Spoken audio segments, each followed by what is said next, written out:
Have you ever just stopped and looked around your local market? I mean, really looked? The phones, the clothes, the food, the sheer number of choices we have today is kind of mind-blowing. It's something people just a few decades ago probably couldn't even imagine.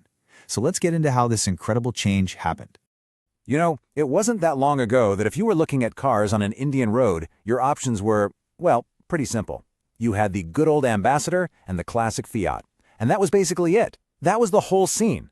A world of familiar, homegrown products. And today, just look at this. It's a completely different world. Our roads are like a global car show. You can find cars from pretty much every major company on the planet right here. And this explosion of choice, it's not just about cars. It's happened with almost everything we buy. So that really is the million-dollar question, isn't it?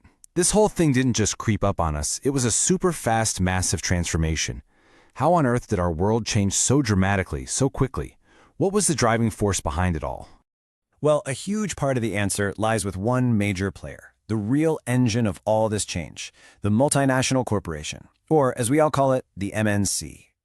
So what exactly is an MNC? The definition itself is pretty simple, but its impact is absolutely huge. It's a company that doesn't just sell things in different countries. No, it actually owns or controls production in more than one nation. And that right there is the key difference. Okay, so why do they do this? Why operate all over the globe? This cartoon really gets right to the point. At its core, the motivation is straightforward. You set up your factories and offices where you can find cheap labor and resources. It all boils down to cutting costs to make bigger profits. And this strategy leads to one of the biggest features of globalization. It's this total reinvention of how things get made. We're not talking about one factory making one product anymore. Oh no, we're talking about a production process that's linked together, piece by piece, all across the planet. Let's make this real with an example. Picture an MNC that makes industrial equipment. The design work, that happens in a research center in the United States. Then, the components get manufactured in China, because it's a cheap place to make things. From there, those parts are shipped off to Mexico and Eastern Europe to be assembled, mainly because they're close to the big markets.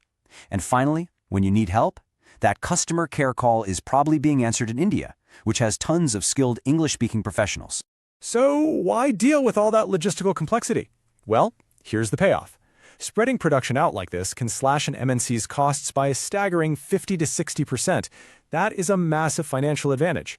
And this image just sums it all up perfectly. You've got raw materials from one continent getting processed in another, assembled into the final product in yet another country, and then finally sold to you, the consumer, thousands and thousands of miles away. That right there is the global supply chain in a nutshell. All right, so that's making things everywhere. But that's only half the story. It's also about selling them everywhere. And this second piece of the puzzle is all about how foreign trade connects and integrates markets. The best way to get this is with a simple story, a tale of two toys. So imagine some Chinese toy makers notice that toys in India are pretty expensive. They see a golden opportunity and decide, hey, let's start exporting our toys to India. And just like that, Indian shoppers have a real choice. On one side, you have the traditional Indian toys, which cost more. On the other, you have these new Chinese toys, which are cheaper and have all these cool new designs. The result? Well, it was kind of predictable. For the Chinese toy companies, sales went through the roof. For the Indian toy makers, sales just tanked. And the speed of this shift was just, wow, breathtaking. Think about this. In just 1 year, 70 to 80% of toy shops in India had almost completely replaced their Indian toys with the Chinese imports. It was basically a total market takeover. So here's the big takeaway from all that. Foreign trade is about way more than just shipping boxes. It actively connects markets, creating what is essentially one giant, integrated global marketplace where producers thousands of miles apart are suddenly in direct competition with each other. So what does all this add up to? Well, for us as consumers, it's pretty great, right? We get way more choices and lower prices. But for local producers, it's a different story. They're now facing intense, sometimes crushing competition. And for the MNCs at the center of it all, it gives them an absolutely tremendous amount of power and influence. And if you want to get a sense of just how much power we're talking about, think about this quote.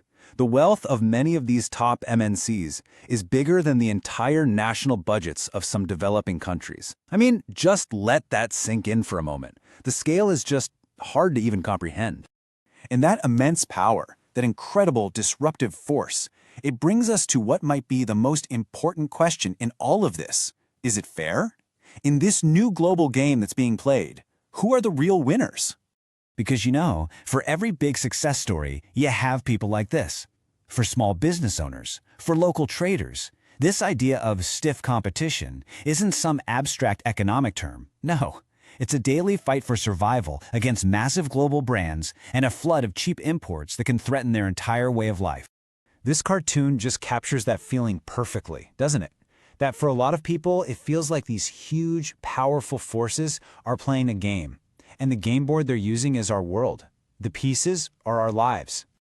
Ultimately, globalization is all about this rapid interconnection between countries. But as this image really drives home, it's not always a connection between equals. The good stuff and the bad stuff often gets spread out very, very unevenly. And that leaves us with this final, crucial question to think about. This interconnected world, it isn't going away. It's our reality. So, who should be the one setting the rules for this global game? And maybe even more important, how do we make sure that the game is actually fair for everyone who has to play?